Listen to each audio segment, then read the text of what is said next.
Hi welcome to அனியானிகோ channel. இன்றைக்கி நம்ம என்ன பார்க்க போகிறோம் அப்படின்னா, ஃப்ரேமில் கிளாத்தை எப்படி ஃபிக்ஸ் பண்ணுறது அப்படிங்கிறத நம்ம பார்க்க போகிறோம். இதுதான் நம்மளுடைய ஃப்ரேமு. இதோட சைஸ் பார்த்தோம் அப்படின்னா 18 இன்ச்சஸ் இருக்குது. பிகினர்ஸாக இருந்தீங்க அப்படின்னா இந்த ஃப்ரேம் வாங்கிக்கோங்க. அப்போ தான் இதில் ப்ராக்டிஸ் பண்ணுறதுக்கு கொஞ்சம் ஈஸியாக இருக்கும். ஸோ மேலே உள்ள ஃப்ரேம் பார்த்தோம் அப்படின்னா அட்ஜஸ்ட்மெண்ட்டுக்கான ஃப்ரேமு. இதுதான் ஃப்ரேமோட ஸ்டாண்டு. இதுவும் 18 இன்ச்சஸ் இருக்குது. ஸோ இதில் ப்ராக்டிஸ் பண்ணும்போது தான் இன்னும் ஆரி கார்ட் வாங்கி அதில் போகிறதுக்கு ஈஸியாக இருக்கும். இந்த ஃப்ரேம் பார்த்தோம் அப்படின்னா அட்ஜஸ்ட்மெண்ட்டுக்கான ஃப்ரேமு.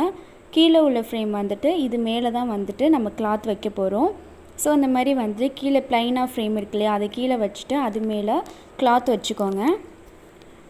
வச்சுட்டு நல்லா இழுத்து வச்சுட்டு அதுக்கப்புறம் அந்த அட்ஜஸ்ட்மெண்ட்டுக்கான ஃப்ரேமை மேலே வச்சுக்கோங்க.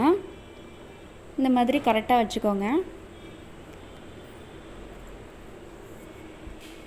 இந்த மாதிரி கரெக்டாக வச்சதுக்கப்புறம் சுற்றிலும் அமுத்தி விட்டுக்கோங்க. அமுத்தி விட்டதுக்கப்புறம் ஃபிக்ஸ் ஆகிடும்.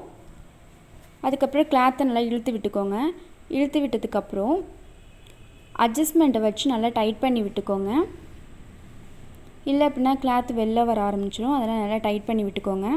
விட்டதுக்கப்புறம் அந்த ஃப்ரேமை கையில் எடுத்துகிட்டு ஃபுல்லாக எப்படி தொங்குது பார்த்தீங்களா, இப்படி இருந்துச்சுன்னா நம்ம ஆரி ஒர்க் பண்ண முடியாது.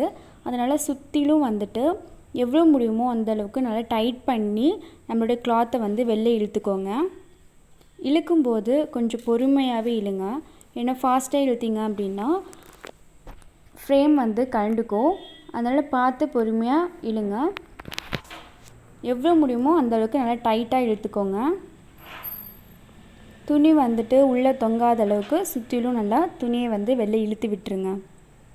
அப்போ தான் நம்ம ஆரி ஒர்க் போடுறதுக்கான ஃப்ரேம் கரெக்டாக கிடைக்கும். இந்த மாதிரி தான் இருக்கணும்.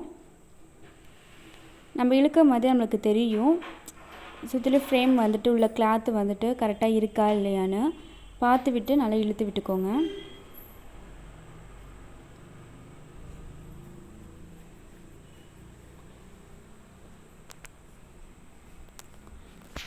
இந்த மாதிரி இழுத்து விட்டதுக்கப்புறம் கை வச்சு பாருங்கள், உள்ளே போகுதான்னு பாருங்கள்.